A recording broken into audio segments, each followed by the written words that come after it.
ولقد يسرنا القرآن للذكر فهل من مدكر আসসালামু আলাইকুম। দিনী মাদ্রাসার শিক্ষক প্রশিক্ষণ কোর্সে আপনাকে স্বাগতম। গত টিউটোরিয়ালে আমরা দেখেছি ক্যালেন্ডারের বিভিন্ন ফিচার্সগুলো। এই টিউটোরিয়ালে আমরা ক্যালেন্ডারের সবচেয়ে ইম্পর্ট্যান্ট যে ফিচার্সটি রয়েছে সেটি নিয়ে আলোচনা করব। তো এই ইম্পর্ট্যান্ট ফিচার্সটি হলো অ্যাটেন্ডেন্স। অ্যাটেন্ডেন্স কেন এত ইম্পর্ট্যান্ট? কারণ এর মাধ্যমে ওস্তাদের পেমেন্ট, স্টুডেন্টের পেমেন্ট নির্ভর করছে। এছাড়াও স্টুডেন্টের পোর্টালের মাধ্যমে আপনার প্রদান করা অ্যাটেন্ডেন্স দেখাবে, যার মাধ্যমে কর্তৃপক্ষ এবং অভিভাবক পুরো মান্থের একটি সামারি দেখতে পারবে। তো চলুন আমরা গুরুত্ব সহকারে আমরা অ্যাটেন্ডেন্সের বিষয়গুলো দেখি এবং কি কি রয়েছে এটাও জেনে নিই। তো কোনো স্টুডেন্টকে অ্যাটেন্ডেন্স দেওয়ার সময় সেই নির্দিষ্ট ক্লাসটির উপরে মাউস নিয়ে গিয়ে ক্লিক করতে হবে। এরপর টেক অ্যাটেন্ডেন্স অপশনটিতে ক্লিক করতে হবে। টেক অ্যাটেন্ডেন্সে ক্লিক করার পর আমাদের কাছে এই ইন্টারফেসটি চলে আসবে। এখানে দেখা যাচ্ছে যে আমরা যে স্টুডেন্টের অ্যাটেন্ডেন্স নিচ্ছি তার নাম, উস্তাদের নাম, তারিখ, সময় এবং বাকি গুরুত্বপূর্ণ বিষয়গুলি।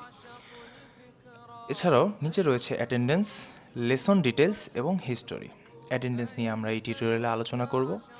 লেসন ডিটেলস এটা নিয়ে আমরা অন্য কোনো ভিন্ন টিউটোরিয়ালে আলোচনা করব। আর হিস্টোরি যে বিষয়টি হচ্ছে এটি আপনার স্টুডেন্টের পুরো অ্যাটেন্ডেন্স হিস্টোরি এবং নোটসের হিস্টোরি দেখতে পারবেন। তো আমরা অ্যাটেন্ডেন্স নিয়ে আলোচনা করি। যখন আমরা অ্যাটেন্ডেন্সে ক্লিক করলাম দেন এখানে দেখা যাচ্ছে স্ট্যাটাস। বাই ডিফল্ট এখানে আনরেকর্ডেডই থাকে, কারণ আমরা এখনও পর্যন্ত কোনো ধরনের অ্যাটেন্ডেন্স নেইনি। তো আমরা এটাতে ক্লিক করি। ক্লিক করলে আমরা এখানে 4টা সেকশন দেখতে পাচ্ছি।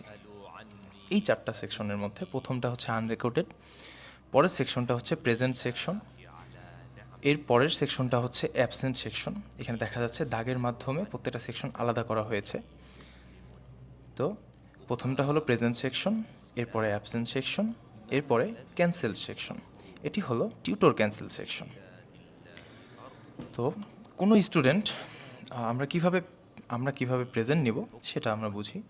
কোনো স্টুডেন্ট যখন একটা ক্লাসের মধ্যে উপস্থিত হবে, যথাসময়ে উপস্থিত হবে এবং পুরোপুরি ক্লাসটা করবে, সেক্ষেত্রে প্রেজেন্ট দেওয়ার সময় আমরা প্রেজেন্ট অপশনটি চুজ করব।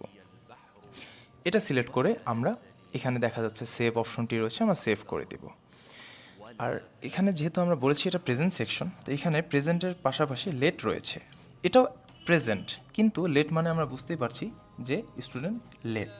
তো একজন স্টুডেন্ট যখন একটা ক্লাসের মধ্যে লেট করে উপস্থিত হবে সেক্ষেত্রেই আমরা লেট অপশনটি চুজ করব। এটাও প্রেজেন্ট, তবে এটাতে একটা আলাদাভাবে অপশন থাকবে, সেটা হলো লেট।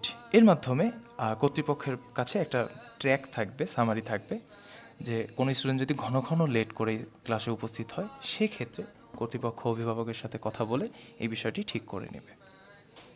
তো আমরা বাকি যে অপশনগুলো রয়েছে এগুলো দেখি। এখানে দুটি অপশন রয়েছে, একটা হলো স্টুডেন্ট অ্যাবসেন্ট সেকশন, আরেকটি হলো টিউটর ক্যান্সেল সেকশন। এই দুটি সেকশনের মধ্যে মোট 5টা অপশন রয়েছে। এর মধ্যে ক্রস চিহ্ন দেয়া যে অপশন দুটি রয়েছে এই দুটির আমাদের কোনো প্রয়োজন নেই। অ্যাবসেন্ট নোটিস গিভেন এবং ক্যান্সেলড, এই দুটি অপশনের আমাদের কোনো ধরনের প্রয়োজন নেই।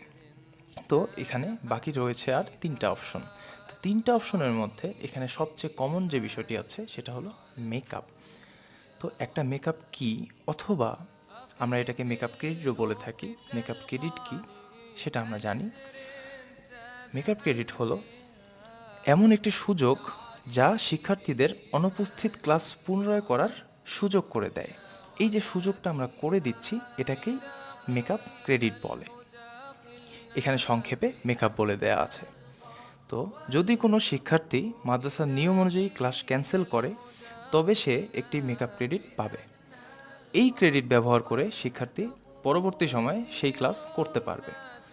তবে শিক্ষার্থীকে শিক্ষকের সাথে যোগাযোগ করে 90 দিনের মধ্যে ক্লাস রিশিডিউল করে ক্লাসটি করে নিতে হবে, কারণ মেকআপ ক্রেডিট পাওয়ার 90 দিন পর এই ক্রেডিটটা এক্সপায়ার হয়ে যাচ্ছে। তো ওস্তাদগণ এই বিষয়টি মনে রাখবেন যে যখনই একটা মেকআপ ক্রেডিট কোনো স্টুডেন্টকে দেওয়া হবে তো 90 দিনের মধ্যে স্টুডেন্টের সাথে পারস্পরিক কথা বলে নতুন করে শিডিউল করে একটি ক্লাস করে নেবেন, এবং আমরা এই মেকআপ ক্রেডিটের কারণে যে ক্লাসটি করছি সেই ক্লাসটিকে আমরা মেকআপ ক্লাস বলে থাকি। তো একজন স্টুডেন্ট কিভাবে একটা মেকআপ ক্রেডিট পাচ্ছে সেটা আমরা জানি। একটা স্টুডেন্ট দুইভাবে মেকআপ ক্রেডিট পেয়ে থাকে। একটি হলো একজন স্টুডেন্ট যখন তার ক্লাসের সময়ের আগেই নোটিশ দিয়ে ক্লাসটি ক্যান্সেল করবে, তখন আমরা একজন স্টুডেন্টকে একটা মেকআপ ক্রেডিট দিব। এছাড়া ওস্তাদ যদি কোনো কারণে ব্যস্ত হয়ে পড়েন, আগে থেকেই ক্লাসটি ক্যান্সেল করে থাকেন, সেক্ষেত্রে আমরা ওই স্টুডেন্টকে একটি মেকআপ ক্রেডিট দিয়ে থাকব। তো এই যে আমরা দুটো কথা বললাম যে দুইভাবে একজন স্টুডেন্ট মেকআপ ক্রেডিট পেয়ে থাকে। তো এই দুটা কিভাবে কোন অপশন চুজ করলে একটা স্টুডেন্ট পেয়ে থাকবে চলুন আমরা দেখি। তো এখানে স্টুডেন্ট অ্যাবসেন্ট যে সেকশনটা রয়েছে এবং ক্যান্সেল যে সেকশনটা রয়েছে, এই দুটো সেকশনের মধ্যে আমরা একটা জিনিস কমন দেখতে পাচ্ছি, সেটা হলো ইস্যু মেকআপ। এখানেও রয়েছে ইস্যু মেকআপ। তো ইস্যু মেকআপ মানেই হলো যে একটা মেকআপ প্রদান করা। ইস্যু মানেই আমরা কোনো কিছু প্রদান করছি, ক্রেডিটটা প্রদান করছি একজন স্টুডেন্টকে। তো যে দুইভাবে পাচ্ছে তার প্রথম যে কারণটা সেটা যদি আমরা ধরি, তো একজন স্টুডেন্ট যখন আগে থেকেই নোটিশ দিয়ে একটি ক্লাস ক্যান্সেল করছে, সেক্ষেত্রে আমরা তার অ্যাটেন্ডেন্স দেওয়ার জন্যে এখানে অ্যাবসেন্ট ইস্যু মেকআপ এই অপশনটি চুজ করব। এই অপশনটি চুজ করলে যেহেতু স্টুডেন্ট আগে থেকেই নোটিশ দিয়ে ক্যান্সেল করেছে ক্লাসটি, সেক্ষেত্রে একটি ক্রেডিট পাবে। তো আমরা যখন এই অপশনটা চুজ করব তখন স্টুডেন্ট ক্রেডিট পেয়ে যাবে এই ঘটনার ক্ষেত্রে। এবং অন্য আরেকটি যে ঘটনা রয়েছে, যেটা কারণ রয়েছে যে কোনো কারণে ওস্তাদ ক্লাসটি ক্যান্সেল করেছে, সেই ক্ষেত্রে আমরা অ্যাটেন্ডেন্স দেওয়ার সময় এখানে ক্যান্সেলড ইস্যু মেকআপ দেখা যাচ্ছে টিউটর ক্যান্সেল, এই অপশনটি চুজ করব। সেক্ষেত্রেও একটা স্টুডেন্ট একটা ক্রেডিট পেয়ে থাকবে, যার মাধ্যমে পরে মেকআপ ক্লাস করে নিতে পারবে। তো এই যে দুটো সেকশনের মধ্যে আমাদের যে তিনটা অপশন প্রয়োজন ছিল, সেই তিনটার মধ্যে আমরা দুটো বুঝে গিয়েছি, যার মাধ্যমে আমরা একটা মেকআপ ক্রেডিট স্টুডেন্টকে দিয়ে থাকবো। আরেকটি অপশন যেটি রয়েছে সেটি হলো অ্যাবসেন্ট নো মেকআপ। তো এখানে নো মেকআপ মানেই আমরা বুঝতে পারছি যে কোনো ধরনের মেকআপ ক্রেডিট দেয়া হবে না। তো এটা কখন আমরা একজন স্টুডেন্টকে মেকআপ ক্রেডিট দেব না? ওস্তাদ যখন ক্লাসের মধ্যে উপস্থিত হয়েছেন, জয়েন করেছেন, এরপরেও স্টুডেন্ট ক্লাসে উপস্থিত হচ্ছে না, তো আমাদের নীতিমালা অনুযায়ী ওস্তাদ 15 মিনিট অপেক্ষা করবেন ক্লাসের মধ্যে। এর মধ্যে স্টুডেন্টের সাথে যোগাযোগের চেষ্টা করবেন। তো সেক্ষেত্রে স্টুডেন্ট যদি ক্লাসটি ক্যান্সেল করে অথবা জানিয়ে দেয় যে সেই ক্লাসটি আর করবে না, শুধুমাত্র তখনই আমরা অ্যাবসেন্ট দেওয়ার ক্ষেত্রে অ্যাবসেন্ট নো মেকআপ এই অপশনটি চুজ করব। এই অপশনটি চুজ করলে স্টুডেন্ট তখন কোনো ধরনের ক্রেডিট পাবে না। তবে আমাদের কাছে ওস্তাদের সময়ের মূল্য রয়েছে। সে ওস্তাদ যেহেতু ক্লাসে জয়েন করেছে এবং ক্লাসে উপস্থিত থাকার পরেও স্টুডেন্টের সাথে কথা বলার চেষ্টা করেছে, সেক্ষেত্রে এই ক্লাসের জন্য একজন ওস্তাদ পূর্ণ পেমেন্ট পেয়ে থাকবে। তবে কর্তৃপক্ষ এতটুকু শিওর হবে যে ওস্তাদ অবশ্যই সেই ক্লাসে জয়েন করেছে, এতটুকু লক্ষ্য রাখবে।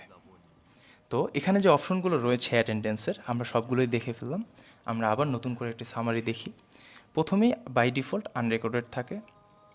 দেন যে প্রেজেন্ট অপশনটা রয়েছে, এটা যদি স্টুডেন্ট যথাসময়ে প্রেজেন্ট থাকে ক্লাসে, তখন আমরা প্রেজেন্ট অপশনটা চুজ করব। এরপরে যদি লেট হয়, স্টুডেন্ট প্রেজেন্ট হয়েছে কিন্তু লেট করে প্রেজেন্ট হয়েছে, সেই ক্ষেত্রে আমরা লেট অপশনটি চুজ করব। দেন এখানে যে অ্যাবসেন্ট নো মেকআপ অপশনটি রয়েছে, এটা স্টুডেন্ট কোনো নোটিশ ছাড়াই ক্লাস ক্যান্সেল করেছে, ওস্তাদ ক্লাসে জয়েন করেছিল, যোগাযোগের চেষ্টাও করেছিল, কিন্তু স্টুডেন্ট সেই ক্ষেত্রে ক্লাসটি ক্যান্সেল করেছে, তখন আমরা অ্যাবসেন্ট নো মেকআপ অপশনটি চুজ করব। এরপরে যে অপশনটি রয়েছে অ্যাবসেন্ট ইস্যু মেকআপ, একজন স্টুডেন্ট যখন ক্লাস আগে থেকেই নোটিশ দিয়ে ক্যান্সেল করবে, সেক্ষেত্রে আমরা অ্যাবসেন্ট ইস্যু মেকআপ অপশনটি চুজ করব। আমাদের এই অপশনটির প্রয়োজন নেই, এই অপশনটিরও প্রয়োজন নেই। দেন এই অপশনটি রয়েছে, এটা তখনই চুজ করব যখন একজন ওস্তাদ আগে থেকেই নোটিশ দিয়ে ক্লাসটি ক্যান্সেল করেছে। কোনো কারণে যদি ওস্তাদ ক্লাসটি নোটিশ না দিয়েও ক্যান্সেল করে ফেলে, সেক্ষেত্রেও আমরা সেম এই অপশনটি চুজ করব। তবে আগে থেকেই নোটিশ না দিয়ে ক্যান্সেল করাটা একজন ওস্তাদের পক্ষে অনুচিত। আমরা এখানে প্রত্যেকটা অপশনই বুঝে গিয়েছি আশা করি। এখন আমরা একটি অ্যাটেন্ডেন্স নিয়ে নিই।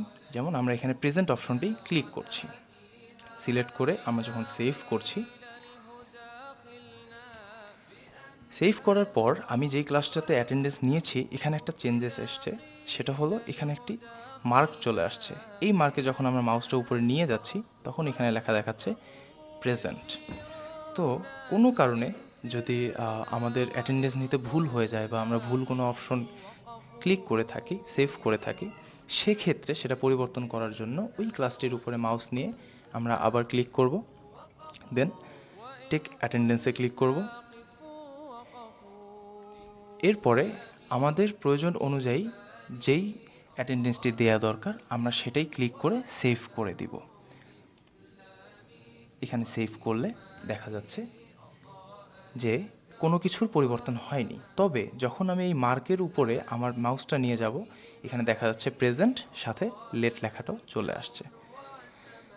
এছাড়াও আরেকটি বিষয় রয়েছে, সেটি হলো যে আমরা যেমন 3 তারিখ ক্লাসের অ্যাটেন্ডেন্স নিয়েছি, কিন্তু আমরা ভুলক্রমে 3 তারিখে ক্লাস নিতে যেয়ে 4 তারিখ অথবা 5 তারিখে নিয়ে ফেলেছি। সেক্ষেত্রে আমাদের কি করতে হবে চলুন আমরা দেখি। তো আমি দেখানোর জন্য শুধুমাত্র 3 তারিখটাই সিলেক্ট করছি। আপনারা যে তারিখে ভুল সিলেক্ট করেছেন সেটাতেই ক্লিক করবেন। ক্লিক করার পর আমরা আবার টেক অ্যাটেন্ডেন্সে যাব। টেক অ্যাটেন্ডেন্সে যাওয়ার পর আমরা এখানে আনরেকর্ডেড যে অপশনটি রয়েছে এই অপশনটি সিলেক্ট করব, করে সেভ করে দিব। সেই ক্ষেত্রে সেভ করার পর দেখা যাচ্ছে আমার ওই অ্যাটেন্ডেন্সটি চলে গিয়েছে। দেন পরবর্তী যখন সেই ক্লাসটি করানো হবে সেই ক্লাসে যে অ্যাটেন্ডেন্সটি থাকবে আমরা সেইভাবেই দিয়ে দিব। তো আমরা আমাদের অ্যাটেন্ডেন্স যে সেকশনটি রয়েছে আজকের জন্য এতটুকুই। ভালো থাকবেন, সুস্থ থাকবেন। আসসালামু আলাইকুম। وإيماني أضاء الكون وزمن بإسلامي وإيماني أضاء الكون وزمن